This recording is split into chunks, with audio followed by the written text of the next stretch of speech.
Guys, welcome back to CRD. I'm Matt Wilson and this is FTC. Now, FTC is just it's a weekly-ish roundup of things that I find around, I find in life, I find online, that I look at and I think, fuck, that's cool. Oh, and if you're thinking things are looking a little bit Spartan in here, you'd be right. You see, the girl's moving in, and before she moves in, I thought it'd be kind of a nice idea just to spruce up the place a little bit. And I'm thinking, I don't know, you guys should let me know what you think about this. I'm thinking of just leaving this wall blank for filming. Or is that just going to be too uninteresting? First up this week, we have well, it's not really a new brand, but it's a new proto brand. Anyway, it's a shout out to fellow YouTuber, and I guess if you guys are watching me, you're probably watching his stuff as well. It's the Iron Snail, guy's name's Michael, and yeah, his stuff is very, very good, like extremely good. He's much, much better actually getting out on the streets and being out amongst life than I am, than just like holed up in my living room. Michael is starting out his own brand. Now that is something that I would love to have the balls to do. I think that's a fantastic idea. And the concept that he's got behind it, I'm really interested to see how he executes this. You guys have heard me talking about narrative in garments, about how a pair of raw selvage jeans or maybe like a wax cotton jacket or leather jacket, how it will wear, it will patina, it will fade with you. And your fades, your patinas, that will tell a story that will become a narrative to how you wore those jeans, how you wore that jacket. Well, Michael is taking that a step further. He is going to include narrative within every garment. Now, if I get this right, so its first product is going to be a Type 3 denim jacket. And on this Type 3 denim jacket, it's going to have a patch that says the Iron Snail. And then it's going to have a back patch that continues the story of the Iron Snail. And throughout all of the collections, throughout all of his pieces, that story is going to continue. So it's doubling up the narrative. It's also a very smart way to ensure that we buy the rest of the pieces so we can find out how the story ends. But Michael, I wish you the very best of luck with the brand. I think it's a fantastic concept and I'm really, really looking forward to following along with your journey over on the channel. Up next, we have a shameless plug for a friend's brand and also a little bit of hero worship. Stay hydrated. All denim heads, they're gonna know 316.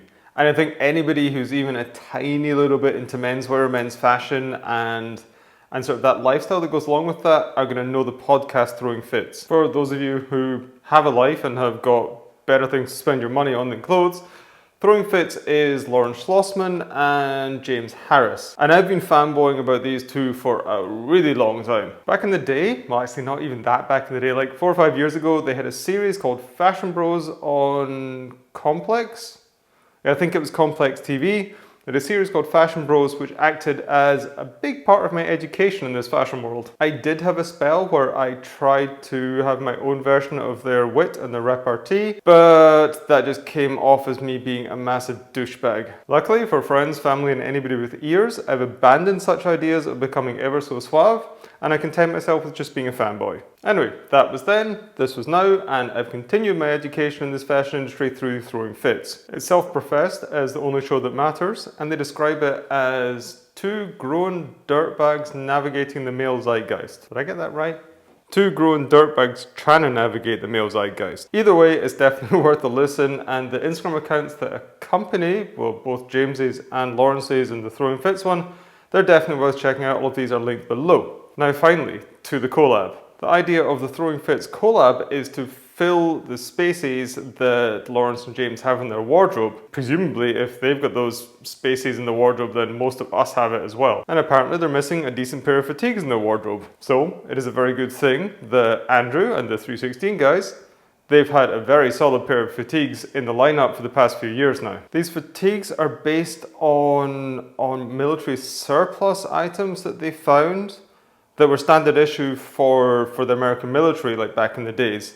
So you're going to find that they've got quite a high rise, they've got a very roomy top block, straight leg. They're basically incredibly comfortable, incredibly versatile fit. This collab pair, so the pre-orders start on the 1st of April, and I think they're going to drop around about June. So they're summer pants, and consequently the cotton twill that we're using, which comes in 2 colorways. So anyway, the cotton twill that we're using is an 8.5 ounce cotton twill. The colorways, you've got bleached out cotton, and then you've got a natural cotton with brown flecks throughout it. All the details from the 316 fatigues, the original ones, they're just carried over into this collaboration. So you've got the big old pockets in the front, you've got the big old pockets with the flap in the back, and you've got a cinch that's fixed or tied with a really nice herringbone tape, like cotton herringbone tape down at the ankle. The only slight particular thing about this collab pair or pairs is that they have got a standard 30-inch leg. This means that if you're going to be rolling them up, you're not having a big fat donut down at the bottom. And if you're going to be cinching them in, it's not going to lead to like really heavy stacking. Link down below to the 316 website and the blog post all about these. It's definitely worth checking out because you can see how the same pair of pants can be worn by 2 individuals in very different ways. Third up, we've got an Instagram account for you to check out. Babe, I need some help with some French pronunciation. Here's the name, here's the Instagram account, and when my girlfriend does get back to me, then we can find out how we pronounce it. Hi babes, that would be Drapeau Noir Paris. But the main point here is that their Instagram is absolutely amazing, and it's definitely somewhere that I've been going to get inspiration for my style for the last month or so since actually finding it. And I think you guys are going to like it as well, considering how many likes it got on the picture that I posted on Instagram. I just really like that effortless, rather sophisticated, but still casual style that the brand exudes. The whole collection, it's made up of classic pieces, of classic versions of classic styles. And then the way that they pull on all these different influences and put the outfits together, I think is something that we can all learn from. It's that concept of trying not to be distracted by the hype and realizing that classics are classics for a reason, and finding new, interesting, and brave ways of putting them together. Link down below to this, definitely worth a follow. Right, last but not least, we've got a kimono from Tenue de Nimes. I guess Tenue de Nimes, it doesn't really need any introduction, right? I mean, it's, for every denim head, it's a mecca. But I think more than that, they have created a retail experience that I think it stands with the very, very best out there in the world. And over the past couple of years, they've been developing their own brand, Tenue, underneath the Tenue de Nimes umbrella.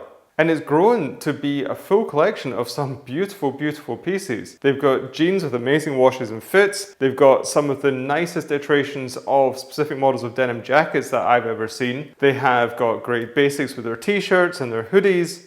And now they're adding on a very special piece in the shape of this kimono. I think this is the second or the third time that they've released a limited amount of these kimonos. This one comes to life in a 13.5 ounce double black Selvedge denim from Candiani Mills down in Italy. And it's the Tenue de Nimes in-house tailor that makes all of these. Limited to just 50 pieces, and each piece is numbered or hand numbered using a chain stitch machine from the 30s. And along with that, they've been fully rinsed and they've got really beautiful chambray detailing throughout. I'm guessing something like this, limited to so many pieces and being so popular, is going to go pretty fast. So I hope I really move my ass, get this edit done and get it out there so you guys can actually cop one if you're looking for it. Okay, guys, that's my FTC for this week. What are we up to now? Episode 6? I've actually managed to keep it weekly, which is a fucking miracle. Anyway, guys, as always, I hope everyone is happy and healthy out there. Hope you're taking care of yourselves, hoping you're taking care of each other, and I'm going to see you in the next FTC.